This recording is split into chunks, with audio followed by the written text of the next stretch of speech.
Assalamualaikum warahmatullahi wabarakatuh. Perkenalkan, nama saya Peresiska Pranata, NPM B1A118020. Saya salah satu mahasiswa Universitas Bengkulu. Di video presentasi ini merupakan salah satu tugas akhir dari mata kuliah Ilmu Negara tentang zaman pertengahan menurut Thomas Aquinas dengan dosen pengampu Bapak Ari Wirya Dinata, SH.MH. Pada zaman abad pertengahan ini, tidak banyak memberikan kesempatan terhadap perkembangan pemikiran tentang negara dan hukum, serta ilmu-ilmu pengetahuan lainnya, karena cara orang berpikir pada zaman abad pertengahan itu kurang kritis. Segala hal di dunia ini selalu dikembalikan kepada asalnya, yaitu Tuhan.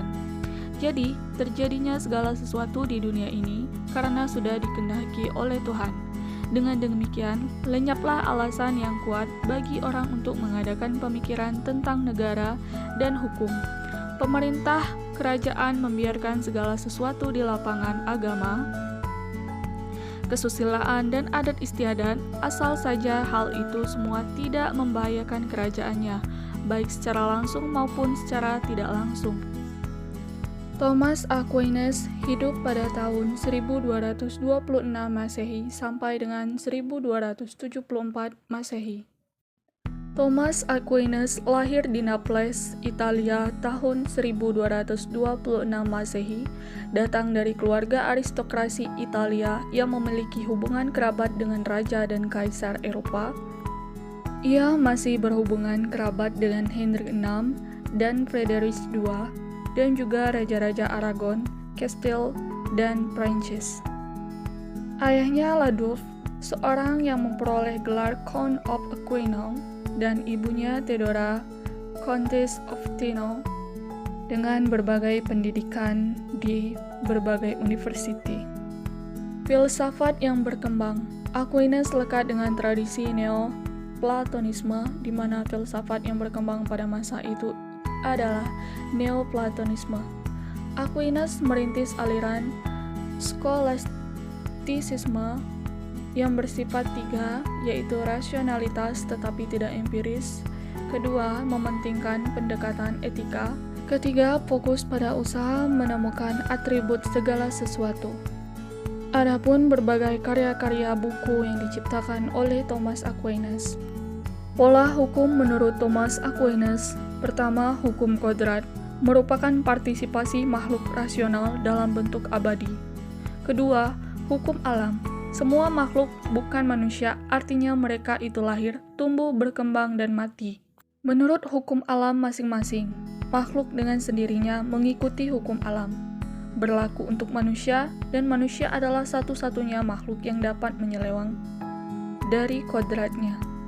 Manusia hidup dengan baik apabila ia hidup sesuai dengan kodratnya.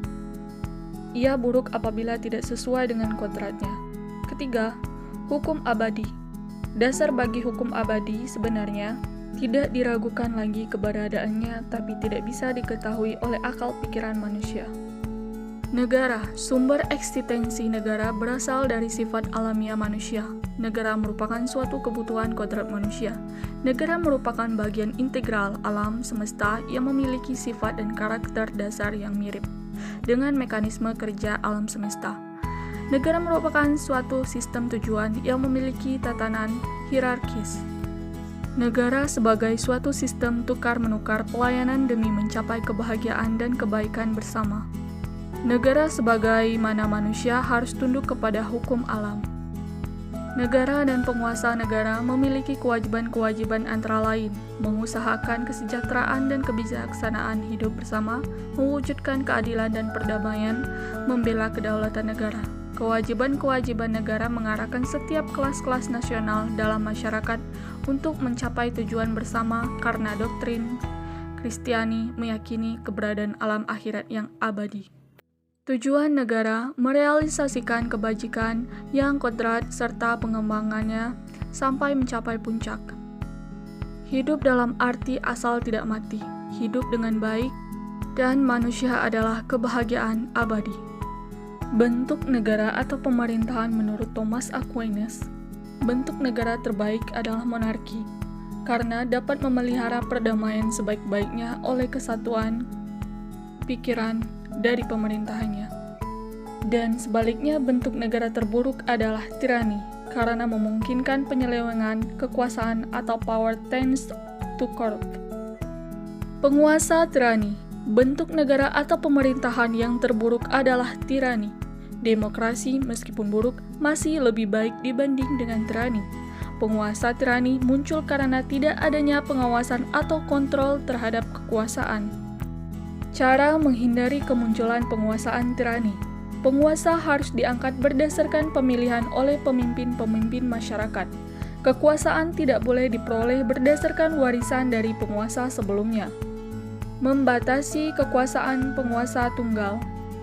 Adanya pemilihan kekuasaan secara bersama-sama atau sharing of power dalam pemerintahan. Cara menumbangkan penguasa tirani, menurut Thomas, berpijak pada ajaran Kristen. Dengan cara, pertama, pasrah, patuh, dan tetap luhur budi kepada penguasa tersebut baik atau buruk. Kedua, doa kepada Tuhan, penguasa tiran hendaklah selalu didoakan agar berubah. Tugas dan kewajiban penguasa, bahwa kekuasaan berasal dari Tuhan. Seseorang penguasa negara memiliki kewajiban-kewajiban terhadap rakyat yang dikuasainya. Mengusahakan kesejahteraan dan kewajiban hidup bersama. Karena itu, penguasa negara dituntut memungkinkan rakyat memenuhi kebutuhan materialnya atau kebutuhan sandang pangan. Penguasa negara juga disebut pembela dan penjaga keadilan. Untuk menjadi pembela keadilan, penguasa diberikan hak menetapkan hukum. Penguasa memiliki hak dan keabsahan hukum untuk menggunakan kekuasaan koersif, bahkan hukuman fisik atau mati kepada warga negara yang melanggar hukum, merusak keadilan dan perdamaian. Sekian pemikiran dari Thomas Aquinas. Terima kasih. Wassalamualaikum warahmatullahi wabarakatuh.